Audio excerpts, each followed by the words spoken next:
Hi mga miss! So for today's ulalam, magluluto tayo ng paborito kong dinuguan.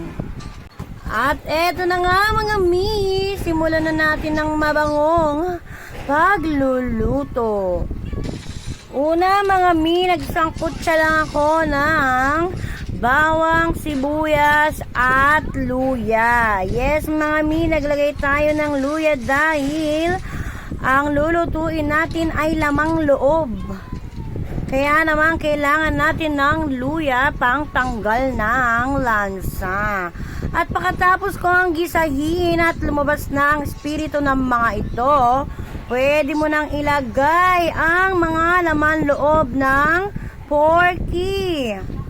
Yung nabili ko nga pala ang laman loob is napakuluan na mga mi. Kaya medyo very light na malambot na ang ating mga laman loob.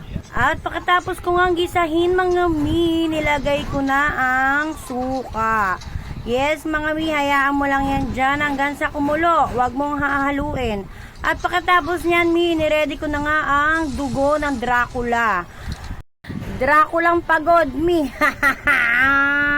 At pagkatapos yan mi, nilagyan ko din ng suka ang dugo at hinalo-halo ko lang ng very light. At syempre iset aside mo na yan mga mi. At pagkatapos nga yan mi, binalikan ko na ang ating ginigisa sa suka. Ayan. Pagkatapos yan mi, tsaka ako hinalo nung kumulo na siya. At mi, wag nyo nang pansinin ang boses ko. Ganito na talaga to. Kahit pagandahin ko, pangit pa rin. Mukha pa rin akong galit. Sa puntong yan mga mi, ay malambot na nga ang ating lamang loob. Pero syempre, kailangan pa rin natin i-double check dahil pag nailagay na natin ang dugo, tapos na ang kaligayahan mo, Charis.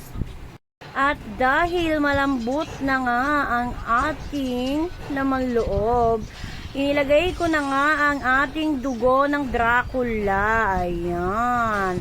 At paglagay ko nga mga mi, tinakpan ko lang saglit at pagkulo, tsaka ko siya hinalo ng very light. Tinimplahan ko na rin ng asin yan mga mi. Pakukuluin lang natin ang pakukuluin yan hanggang sa maluto na ang ating dinuguan.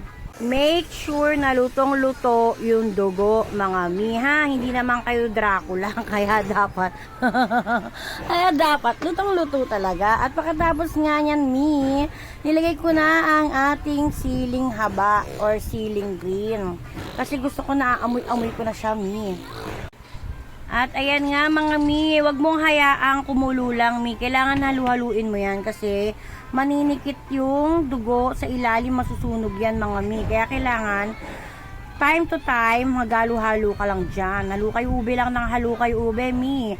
At sa puntong yan nilagyan ko na nga ng konting asukal pambalanse ng lasa. O di ba?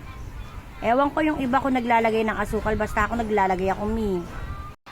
Sa puntong yan mga mi, ang ganda na nga ng ating dugo. Ayan, kung mapapansin nyo, walang buo-buo yan. Ayoko na may buo-buo mi, tinatanggal ko.